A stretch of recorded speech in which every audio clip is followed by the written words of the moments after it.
खरी कसौटी news channel के दर्शकों को केसी बिश्नोई का नमस्कार। खरी कसौटी में हम दिखाएंगे कि बिजली विभाग की बहुत बड़ी लापरवाही कल सामने आई, जिससे 5 लाख आबादी के उपभोक्ताओं को रहना पड़ा 8 घंटे अंधेरे में। इस पर होगी हमारी रिपोर्ट। इसके बाद हम दिखाएंगे कर्नाटक के बंगलुरु में एक फेसबुक पर पोस्ट से बवाल हुआ और उसमें कई वाहन क्षतिग्रस्त हुए और कई वाहनों में आग लगा दी गई। इस पर हमारी रिपोर्ट होगी। यूपी में कल हुई बारिश से लखनऊ, उन्नाव व कानपुर में सड़कें बनी तालाब। देखें एक रिपोर्ट। और इसके बाद हम जो चर्चा करेंगे, आज करेंगे किस तरह से इजी मनी लोग कमाना चाहते हैं, उस पर हम चर्चा करेंगे। लेकिन सबसे पहले देखिए अखबार की खबरें और सुर्खियां। पूर्व राष्ट्रपति प्रणब मुखर्जी की हालत गंभीर, वो कोरोना संक्रमित भी हैं, वेंटिलेटर पर हैं, सेना के दिल्ली स्थित अस्पताल में भर्ती हैं।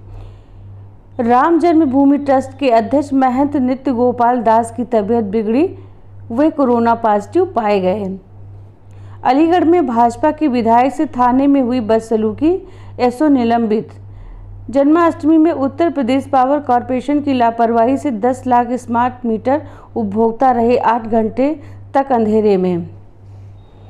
पुलवामा में आतंकी मुठभेड़ में जौनपुर का लाल शहीद, मुख्यमंत्री योगी ने परिवार को 50 लाख रुपए देने का किया ऐलान। सितंबर से देश भर में खोले जा सकते हैं स्कूल। भारतीय मूल की कमला हैरिस अमेरिका में उपराष्ट्रपति पद की हैं प्रत्याशी। रूसी टीके पर पूरी दुनिया में उठे सवाल। कोरोना संक्रमितों की संख्या भारत में हुई 24,11,547। पीएम कर भुगतान पर योजना लाएंगे। 30 लाख उपभोक्ताओं को अंधेरे में रहना पड़ा। इस पे देखिए हमारी रिपोर्ट। जन्माष्टमी के दिन राजधानी लखनऊ, गोरखपुर, वाराणसी, मथुरा, मेरठ समेत कई अन्य जिलों में स्मार्ट मीटर वाले उपभोक्ताओं की बत्ती अचानक गुल हो गई। दिलचस्प बात यह रही कि मीटर चालू थे, उसमें वह उपभोक्ता भी थे जिनके बिल जमा थे, लेकिन बिजली गुल हो गई थी। बुधवार को जिन क्षेत्र में बिजली बंद हुई उनमें प्रधानमंत्री, मुख्यमंत्री व ऊर्जा मंत्री के क्षेत्र शामिल थे। इससे हड़कंप मचा हुआ था। लखनऊ में कई उपकेंद्रों पर उपभोक्ता जमकर हंगामा मचा रहे थे। शक्ति भवन में अफरा तफरी मची हुई थी। आला अधिकारी शक्ति भवन में डटे रहे। छानबीन में पता चला कि शक्ति भवन में जहां से स्मार्ट मीटरों की ऑनलाइन निगरानी होती है, वहां के सर्वर से डिस्कनेक्शन कमांड दब जाने से दिक्कत हुई है। बिजली विभाग की लापरवाही के कारण बुधवार को राजधानी की करीब 5 लाख आबादी को लगभग 9 घंटे तक बिजली संकट को झेलना पड़ा, जिससे लोगों का गुस्सा भड़क गया। आक्रोश लोगों ने गोमती नगर, कमता, चिन्हट चौक, ठाकुरगंज, आशियाना, विकास नगर, जानकीपुरम आदि कई क्षेत्रों में लोगों ने उपकेंद्रों पर हंगामा मचाया। नाराज उपभोक्ताओं ने बताया कि बिजली का बिल जमा होने के बावजूद कनेक्शन काट दिया गया। शाम के वक्त बिजली न होने से घरों में पानी भी नहीं आया। कई उपकेंद्रों पर पुलिस फोर्स को भी बुलाना पड़ा। इसके बावजूद भी लोग डरे नहीं और डटे रहे। मैं खरी कसौटी न्यूज़ चैनल से कैमरामैन रवि के साथ लक्ष्मी। बंगलुरु में किस तरह से हंगामा हुआ, देखें इस पर रिपोर्ट। सोशल मीडिया पर विवादित पोस्ट को लेकर बेंगलुरु में भड़की हिंसा मंगलवार रात से बुधवार तक चलती रही। इस दौरान उन्होंने 300 से भी ज़्यादा वाहनों को आग लगा दी और सड़कों और घरों में जमकर तोड़फोड़ मचाया। सुनसान पड़ी सड़कों पर जले हुए वाहन, टूटी हुई खिड़कियों के शीशे, ईंटें और पत्थर बिखरे पड़े नजर आए। आगजनी और हिंसा की घटनाओं में 50 से ज़्यादा पुलिसकर्मी घायल हुए। प्रत्यक्षदर्शियों के मुताबिक डीजे हेल्दी इलाके में मंगलवार रात करीब 9:30 बजे उपद्रवियों ने कांग्रेस विधायक श्रीनिवासी मूर्ति के घर को निशाना बनाया। इस दौरान विधायक के घर का एक हिस्सा आग के हवाले कर दिया गया। इसके बाद सैकड़ों की संख्या में लोगों ने पुलिस स्टेशन पर भी हमला कर दिया। बेंगलुरु सिटी के पुलिस कमिश्नर कमलकांत ने बताया कि फेसबुक पोस्ट के बाद ही लोग डीजे पुलिस स्टेशन के बाहर इकट्ठे हो गए थे। हमारे अधिकारियों ने उन्हें समझाने की पूरी कोशिश की।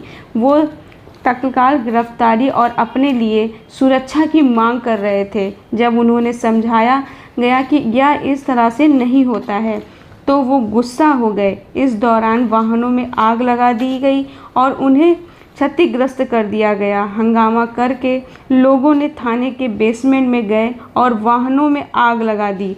हाथ में कुल्हाड़ी, तलवार और पेट्रोल बम लिए उग्र भीड़ में घर घर हमला करने लगे। उन्होंने जमकर लूटपाट की, सामानों को आग लगा दिया, तहस नहस कर दिया। मैं खरी कसौटी न्यूज़ चैनल से कैमरामैन रवि के साथ लक्ष्मी। कल हुई बारिश से शहर हुआ पानी पानी, देखें एक रिपोर्ट। जन्माष्टमी के दिन कल हुई बारिश से उत्तर प्रदेश के कानपुर, लखनऊ, उन्नाव आदि अनेक शहरों में जल जीवन अस्त व्यस्त हो गया। ग्वालटोली में कारें डूब गई। परमठ, विकास नगर, काकादेव, सर्वोदय नगर इत्यादि इलाके जलमग्न हो गए। उन्नाव के सिविल लाइन इलाके में पानी घरों के अंदर घुस गया। लखनऊ के राजाजीपुरम में भी पानी सड़कों में भर गया। मैं खरी कसौटी न्यूज़ चैनल से अपने सहयोगी सुमित कश्यप और उन्नाव से अपने सहयोगी रवि त्रिवेदी के साथ लक्ष्मी। चर्चा करेंगे, वो करेंगे इजी मनी।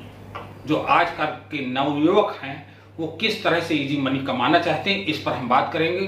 फेसबुक पर लड़कियां, लड़के किस तरह से चैटिंग करते हैं, चैटिंग बन के दोस्त बनते हैं, दोस्त बन के उनके अकाउंट्स देख लेते हैं, अकाउंट देखने के बाद उनको ब्लैकमेलिंग पर उतर आते हैं और किस तरह से ब्लैकमेल करते हैं। इसमें हमारे तमाम जो भाई हैं, तमाम बहनें हैं, तमाम सब भ्रांत व्यक्ति हैं, वो इसका शिकार होते हैं और चुपचाप उनको पैसा दे देते हैं। मेरा सभी से कहना है कि इसमें अगर वो कोई इस तरह की ठगी का शिकार होते हैं तो निश्चित इसकी आवाज़ उठानी चाहिए, इसकी शिकायत करनी चाहिए पुलिस में। और पुलिस अगर आपकी मदद नहीं करती है तो आप तमाम ऐसे संगठन बने हैं, तमाम ऐसे सामाजिक वो हैं, उस प्लेटफॉर्म में आके अपनी बात को कहना चाहिए। क्योंकि हमने देखा है कि YouTube में आपको ब्लैकमेल करने के लिए आपको कहेंगे कि आपने जो चैटिंग की है उसको हम डाल देंगे, और ऐसा लगता है कि YouTube उनके घर का एक चैनल हो गया है, उसमें डाल देंगे, या फेसबुक में हम आपको बदनाम कर देंगे, आपका वीडियो वायरल कर देंगे। उनसे मेरा कड़े शब्दों में कहना है कि वो होश में रहें, अपने होश मत खोएं, क्योंकि अगर उन पर कार्रवाई हुई तो वो कहीं के नहीं रहेंगे, उनका सारा करियर समाप्त हो जाएगा। और कम से कम भारत, जहां शर्म, लिहाज और लोग अपनी इज्जत को डरते हैं, उस देश में रहकर ये काम नहीं चलेगा। इसके लिए साइबर के 8 थाने और खुलेंगे लखनऊ में।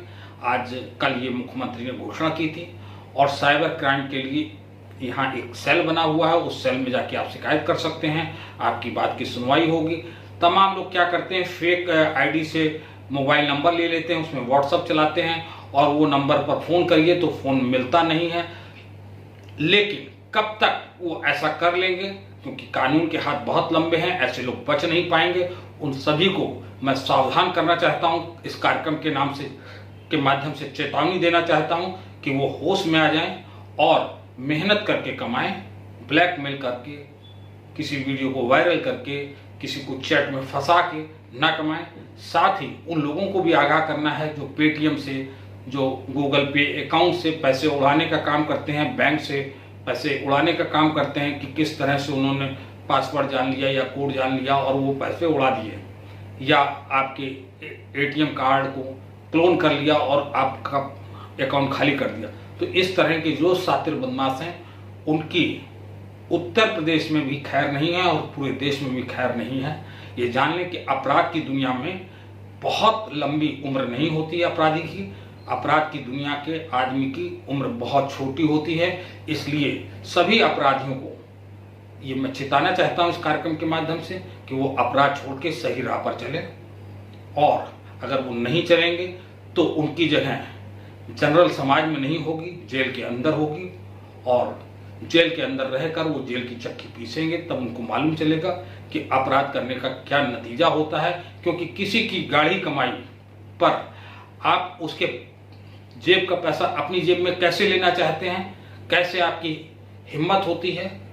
लेकिन आपको लगता है कि इस तरह से चूतिया बनाया जा सकता है, फ़ोन कॉल करके, ये करके। आप देखते रहते होंगे, रोज़ सुनते होंगे, हर दिन इस तरह के रोज़ केस आते हैं सामने, और इस पर अगर जो भी बताया जाए वो बहुत कम होगा, होता इससे कई गुना ज़्यादा है। क्योंकि क्या होता है कि लोग इसकी शिकायत नहीं करते हैं, लोग डरते हैं, कौन पुलिस के चक्कर लगाएगा, कौन थाने के चक्कर लगाएगा, क्यों प्रूफ देगा। ये सारी चीज़ों के कारण लोग इसकी शिकायत भी नहीं करते हैं और इसका अपराधी फायदा उठाते हैं। तो मेरा समस्त जनता से अनुरोध है कि अगर इस तरह की कोई हरकत उनके साथ होती है तो तुरंत पुलिस के पास जाएं, अपने नियरेस्ट थाने के पास जाएं। और हर जिले में साइबर सेल है, साइबर सेल इसको देखता है और चाहे जैसे वो छुप के काम करें, चाहे जितनी फेक आईडी बना ले, जब आप साइबर सेल में जाएंगे तो उनकी सारी फेक आईडी और फेक आइडेंटिफिकेशन खुल जाएंगे और वो सलाखों के पीछे होंगे। इसी के साथ आज कार्यक्रम में हम लेते हैं विदा। नमस्कार।